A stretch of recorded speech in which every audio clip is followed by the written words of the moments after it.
What gives your life meaning? It's a huge question, right? And it's one that the psychiatrist Viktor Frankl was forced to answer under the most horrific circumstances you can imagine. Today, we're diving into his incredible book, Man's Search for Meaning, to try and understand how we can find purpose, even when we're faced with profound suffering. So let's just start with the single most powerful idea in the entire book. This is it.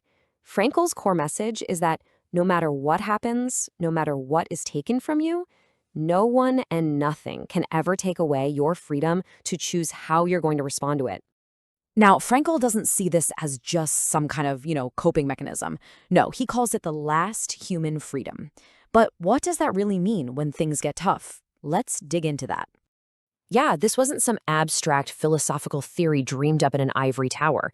This idea was forged and it was tested in the unimaginable darkness of a concentration camp. To really truly grasp this idea, you have to understand the man who lived it. So let's dive into Viktor Frankl's unbelievable story.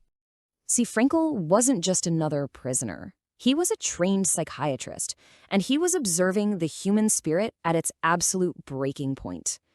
His experience as a Holocaust survivor gives his work a kind of credibility, a weight that is just unshakable. And the context here is absolutely staggering. I mean, think about it. He was a successful psychiatrist in Vienna. He had a visa to escape to America, but he chose to stay behind with his aging parents. He was then sent to 4 different concentration camps, including Auschwitz, and lost his entire immediate family, his parents, his brother, his wife. And then, after being liberated, he wrote this monumental book in just 9 days. That kind of urgency, that power, it comes from the deepest kind of personal experience. Frankl often quoted the philosopher Nietzsche, and this quote right here, it just perfectly captures the core psychological principle he saw in the camps. The prisoners who survived, they weren't always the strongest physically. They were the ones who had a reason to keep going, a why. Maybe it was the thought of seeing a loved one again, or a project they felt they had to complete. Whatever it was, that purpose became their lifeline. And these powerful observations, they weren't just a story. They became the foundation for a whole new school of psychotherapy, one that he built around something he called the will to meaning. He called it logotherapy. Now, that name comes from the Greek word logos, which literally means meaning. And the central idea is pretty simple but profound. Our primary drive in life isn't pleasure, it's not power, it's the search for meaning. Now, to understand just how radical this was, you have to remember the context. Back in Vienna, the home of psychology, you had Freud, who argued our main drive was the will to pleasure, all about our past. Then you had his contemporary, Adler, who said no, it's the will to power, all about our present social standing. Frankl comes along and challenges both of them, proposing something more profound, a will to meaning. So what happens when that search for meaning gets blocked, when it fails? Well, Frankl had a term for it, the existential vacuum. And it's that deep, nagging feeling of emptiness, of pointlessness, that he saw as one of the central sicknesses of the modern world. Okay, so if we need meaning so badly, how on earth do we find it? Well, the good news is, Frankl didn't leave us hanging. He actually laid out 3 very clear paths we can all take. So, how do we fill that vacuum? Frankl shows us 3 ways. First, through action, creating a work, doing a deed, contributing something to the world. Second, through connection, experiencing something beautiful in nature, or most importantly, truly loving another person.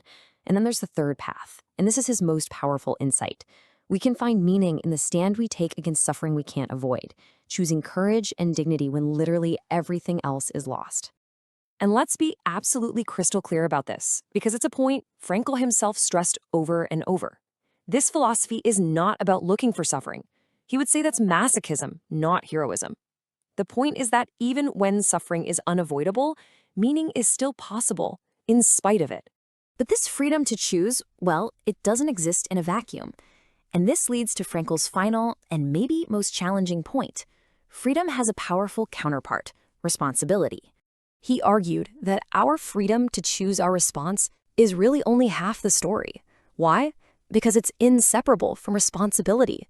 They are, quite literally, 2 sides of the very same coin. He even made this pretty provocative suggestion to American audiences. He loved the idea of the Statue of Liberty, but he felt it only told half the story of being human. He actually said we needed a statue of responsibility on the other coast to remind us that freedom without responsibility is just chaos. So, what is that responsibility exactly? It's the call to what he called self-transcendence.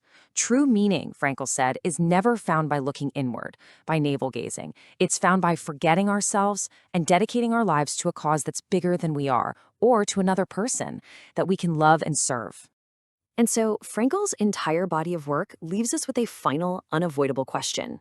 We celebrate our freedom to choose, and we should, but what does its other half, responsibility, ask of you, right here, right now, in your life?